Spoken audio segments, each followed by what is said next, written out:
What? You know that YouTube channel you've been meaning to start for about a year now?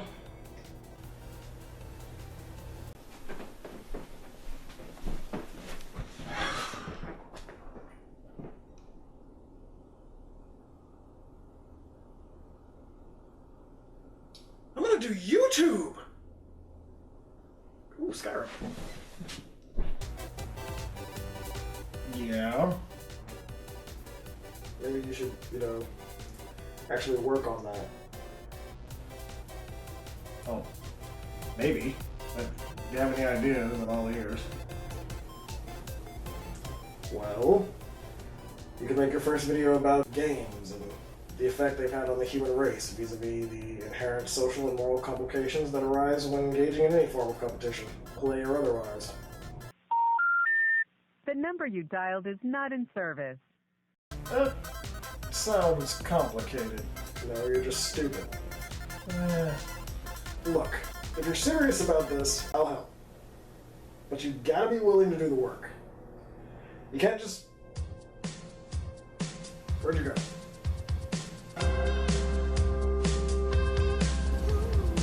This is going to be difficult.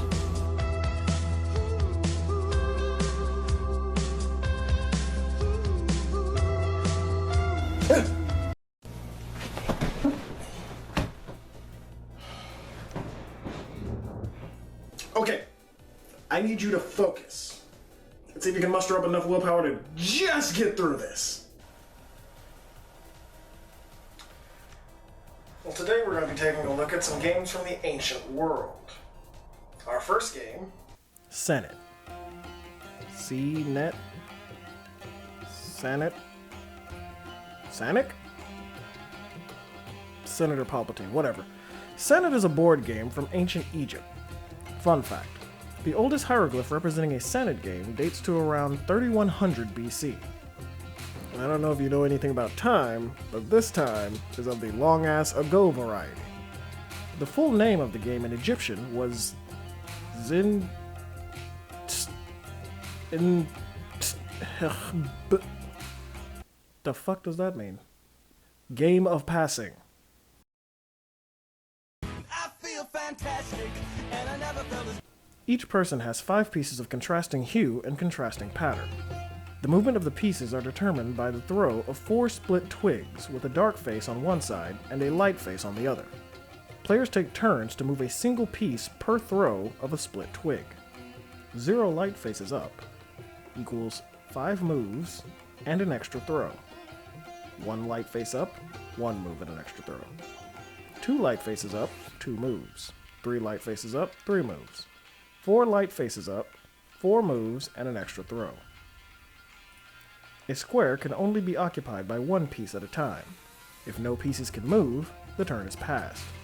If a piece lands on an opposing piece, the opposing piece is moved back to the square that the attacking piece started from. The House of Happiness cannot be passed over. Every piece must land on it before proceeding onward. The House of Water is to be avoided at all costs. When a piece lands on this square, the piece is returned to the House of Rebirth. Do not pass go, do not collect $200, or whatever currency they use in ancient Egypt. Sand, I guess, I don't know. Pieces can only pass the final 3 squares by throwing the number indicated on those spaces. The first player with no pieces left on the board wins. Our next game hails from India and is a precursor to modern-day chess.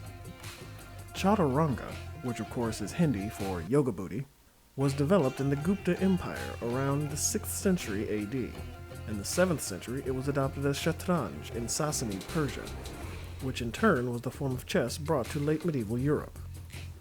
The objective in Chaturanga is the same as modern chess: to checkmate your opponent's Raja, or king, in as few moves as possible without being checkmated yourself. Pretty straightforward, but if you want something to do and you look like this, well, first of all, seek help, because what is that? Seriously, what is that? Mancala. Mancala is a board game played around the world, sometimes called sewing or count and capture, which describes the gameplay. The earliest evidence of the game are fragments of a pottery board and several rock cuts found in Oxumete areas around Madra and Yeha, which are dated by archaeologists to between the 6th and the 7th century AD. The Mancala board is made up of 2 rows of 6 holes each. 4 pieces, or stones, are placed in each of the 12 holes. Each player has a store to the right side of the Mancala board. The game begins with one player picking up all of the pieces in any one of the holes on their side. Moving counterclockwise, the player deposits one of the stones in each hole until the stones run out. If you run into your own store, deposit 1 piece in it. If you run into an opponent's store, skip it, because fuck 'em. They never did nothing for you anyway. They're bastards, really. If the last piece you drop is in your own store, you get a free turn. If the last piece you drop is in an empty hole on your side, you capture that piece, and any piece in the hole directly opposite. Always place all captured pieces in your store. The game ends when all 6 spaces on one side of the Mancala board are empty. Count all the pieces in each store. The winner is the player with the most pieces. Games capture the ideas and worldviews of their cultures and pass them on to the next generation. In the ancient world, games were important as cultural and social bonding events, as teaching tools, and as markers of social status. They gave us a better understanding of who we were and the world around us. I guess when you get right down to it, people today are no different than they were thousands of years ago. We're all looking for a way to learn and grow as individuals and together. Maybe they're just dumb monkeys with sticks and they got bored. I don't fucking know.